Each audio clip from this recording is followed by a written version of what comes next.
person then said, like, why didn't you do anything about being a lesbian and being queer, and like, you know, you just told this story and it was funny, but it was like no lesbian queer stuff in it. And I was like, yeah, right, yeah, queer lesbian jokes. And now I've been, that's fine, okay. So last month I've been sitting like trying to make lesbian jokes. And I can't. I can't. And I'm sitting, I'm writing, and I go, oh God. And then I realize, because they're so fucking outdated. Like, my lesbian jokes are funny 20 years ago. Like, and then I was like, oh, my lesbian jokes are so old that if they would have kids, they would have moved out from home and went to university. Yeah, it's like mildly funny, right? And then like my other joke was like, yeah, you queer kids today, you have so many categories. I don't even get them. It sounds like a fucking menu in a fancy cocktail bar. Yeah, you see? No, no, really, no. And oh God. And I the last decade, I identified as queer a lot, and I thought that was like great. And you know, because that is great, and it's like queer, and it's open, and possibilities, and stretching, and now I'm stretching. It's stretching the possibilities. Not this stretch. But like, and now I'm 41, and I'm lazy, and I'm a lesbian again. I now again identify as lesbian because I'm fucking lazy. And also the reason I've been doing, I don't know, some of you might know, I've been writing a lot and doing a lot of work on being in an open relationship and poly and everything, and I'm now monogamous this year. Yeah, because I'm fucking lazy. My girlfriend loves that. That my commitment to her, like, and saying like, yeah, we're exclusive, it's because I'm fucking lazy. I have a feeling she will get back at me soon. Very, very soon. So I'm going to end with my last bad lesbian joke. I'm so lesbian nowadays that I woke up this morning and my dog had turned into a cat.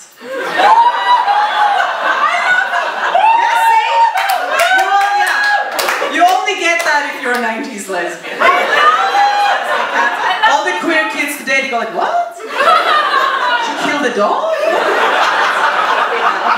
So, instead of me trying to pull off something that I can't, please get ready for some fresh queer jokes. And I'm so proud and so happy to announce the next act. And a big hand for Rowan and Ilona!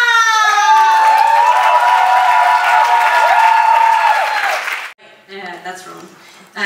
Well, I don't think I need to introduce myself, because, no, I do.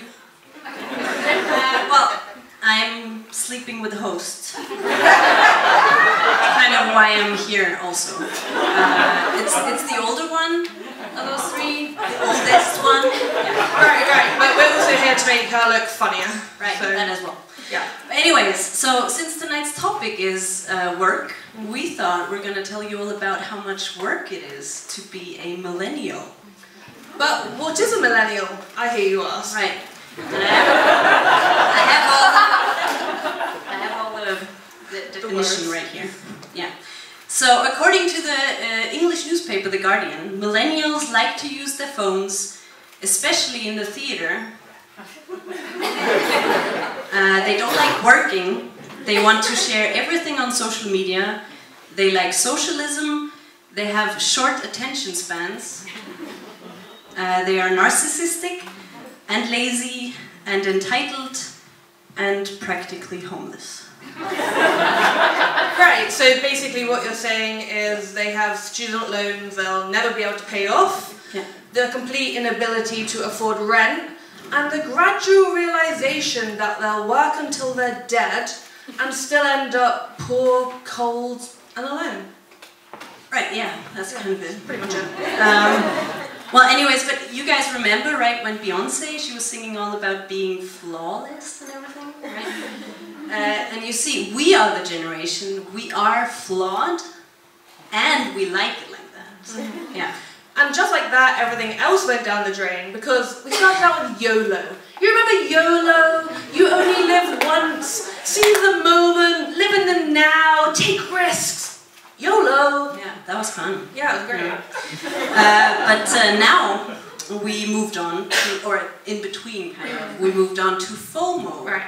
Which is the fear of missing out. So it's kind of like the slightly more neurotic version of YOLO. Because you don't really want to go out and you don't really feel like it, you're way too tired.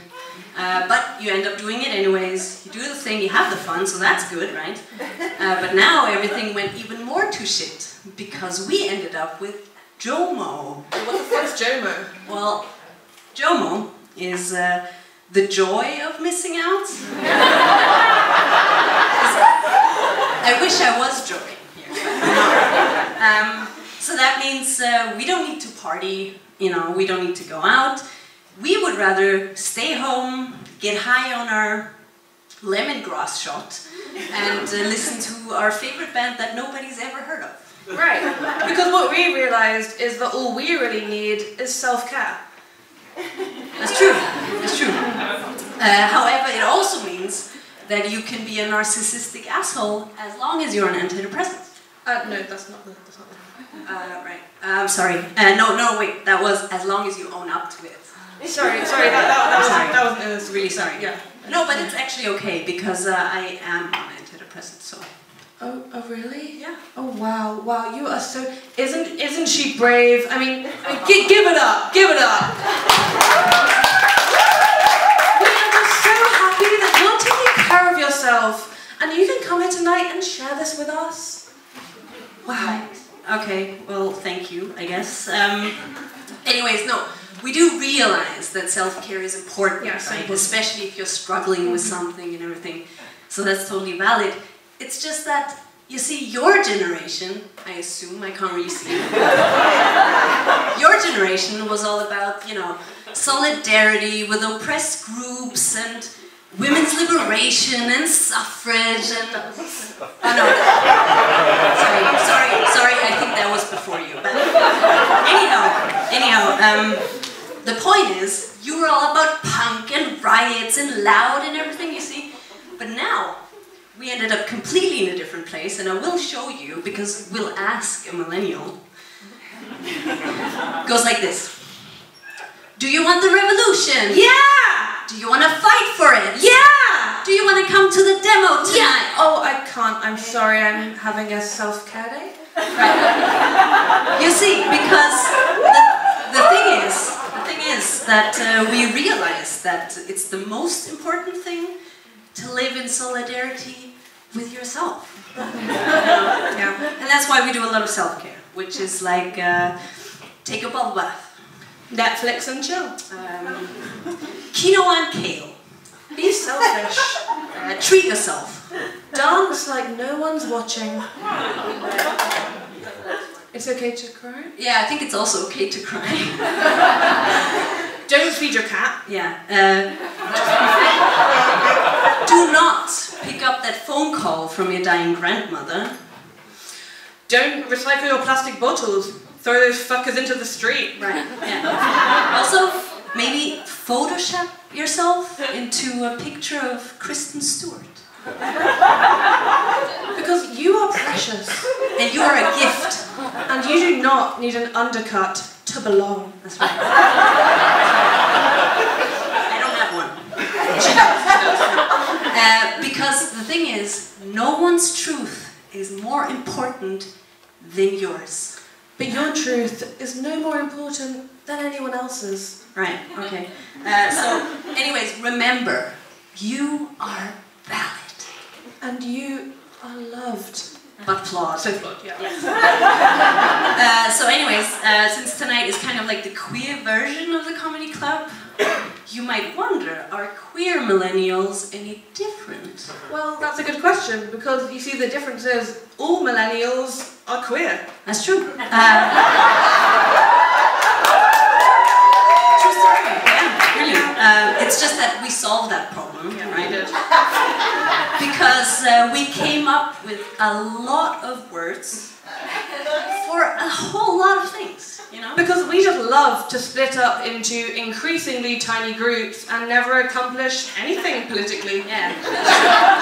Yeah, we don't care about that. Not at all. No. So we'll give you a couple of examples. Yeah, a few examples. Just a few, because otherwise we might be here, you know. All day. The next show on Saturday. Yeah. So what do we have? We have sapiosexual. Right. Right, that means you are attracted to intellectual people. Right, so you know when you're in your favourite feminist bookshop and you see this hot girl, totally your type, she's got those big black boots and that long brown hair, and she's so sweet with her get back stare, and she looks so fine and you really want to make her mine. So you go up to her and you're like, hey, do you want to go to the Judith Butler lecture with me this afternoon?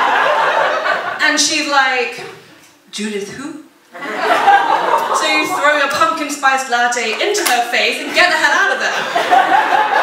Okay, so basically what you're saying is you're a classist fuck. Completely, yeah. Alright, okay. But then we have pansexuals who are attracted to all genders. Okay, but that sounds like queer, doesn't it? Yeah, but queer's kind of like the left-wing, political, edgy, you know. Okay, I get it. Okay, so that means pansexual is like the bourgeois version of that? Where you get to sleep with people without making it a political statement? Yeah, I guess so. Right. That's pretty cool. Yeah, I it's mean, quite convenient. Yeah, imagine possibilities. I wish. So, that's so cool. Wait, what else do we have? We also have demisexual, which is people who are only able to feel sexual attraction if they are in love with someone. Huh? Yeah. You know, I think my grandmother was a demisexual. Yeah, I guess that could be. I think mine might have been one. Right. Wow. So how do you identify? Which label do you pick? Well, Rowan, you might not know this term, but I have to say, I am a lesbian. It's kind of old school, but I think we have some lesbians tonight, no? Yeah, come on! Yeah, lesbians are great. I love them. God, so many labels. It sure is hard work being millennial. I guess we should give you a bit of a recap about what it's like for us, like what it's like to be us. Right. Yeah, we're gonna paint you a little picture. Yeah, we'll paint you a picture. So you might really want to get into this, really imagine, you know, maybe close your eyes. Sit back, relax. Yeah.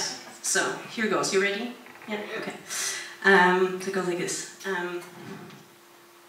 Picture yourself in a nice warm bubble bath. Some scented candles in the background. First edition of Gender Trouble in your hand. Snacking on your favourite raw vegan superfoods. The distant sound of an ambulance rushing to the hospital. It's your grandmother in there. But you don't know that because you didn't pick up your phone. So now you're gently noticing every part of your body.